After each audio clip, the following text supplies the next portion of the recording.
जी हाँ फैमिली, अज तुहाडे नाल ऐसी रेसिपी शेयर की जाएगी कि जिन्हों एक दफ़ा लगाओगे कमाल हो जाएगा।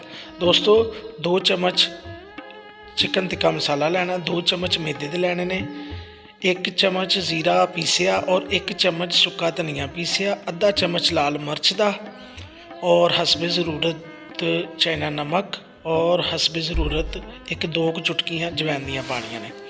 इन्हों दोस्तों मसाले सारे नू हल्का जिहा पानी लगा के ते मिक्स कर लेना। व्यूअर्स, एक कमर्शियल रेसिपी है, ये रेसिपी पूरे यूट्यूब ते नहीं होनी। आधा चम्मच इस घी का पाना, घी का पा के दोस्तों इन्हू अच्छे तरीके नाल हल कर लेना और उस तो बाद गोश्त शामिल करके गोश्त नू अच्छे तरीके नाल मसाला लगा लेना।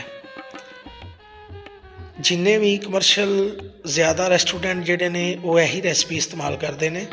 मैदा लगाने का मकसद यही होंदा है, यही सीक्रेट है। अज तक तुहानूं किसी ने भी नहीं दस्सिया होना कि मैदे दे नाल दोस्तों ये मसाला जिहड़ा ना खलो जाता है। इस रेसिपी को ज़रूर फॉलो करना, लाइक और सबसक्राइब करना ताकि अगली मेरी कोई भी रेसिपी तुहानूं मिल सके।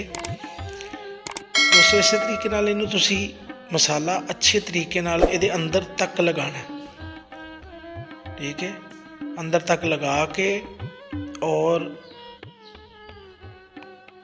जिन्हें भी तुहाडा गोश्त होना है इनू अच्छे तरीके। दोस्तों यह रेसिपी जी जे ये 1.5 किलो चिकन की मैं तुहानूं दे रहा। लो जी, मसाला लग गया। मसाला लगन तो बाद इनू कोई 5 तो 6 घंटिया लई फ्रिज रखा जाएगा। चलो जी, कोले बाल लेने ते कोले बलन तो बाद दोस्तों हुण असी लैग नूं उत्ते रखांगे, सीने ते लैग नूं।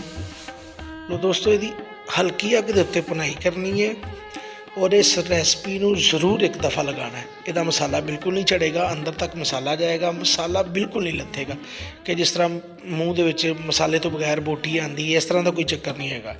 और जूसी तेज जूसी किस्म के टिक्के बनणगे। दोस्त इनू इस तरीके नाल असीं हुण हल्का हल्का आयल लगावांगे।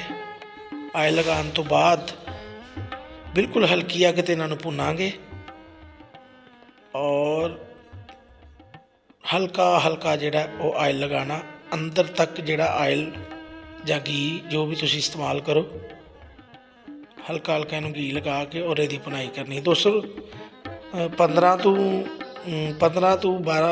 तो 20 मिनट जिहड़ा ना इहदी भुनाई ते लगणगे और ये तैयार हो जाएंगे और बहुत ही जूसी और बहुत ही यूनिक होणगे। दोस्तों मेरी रेसिपी नूं फॉलो कराया करो। या तुसी कमर्शियल कोई भी मेरा भरा काम करना चाहे तो इस रेसिपी नूं ज़रूर फॉलो करे, एक दफ़ा इस रेसिपी नूं ज़रूर फॉलो करे। लो दोस्तों वेखो, माशाअल्लाह मेरे अल्लाह दी रहमत वेखो, माशाअल्लाह जी माशाअल्लाह।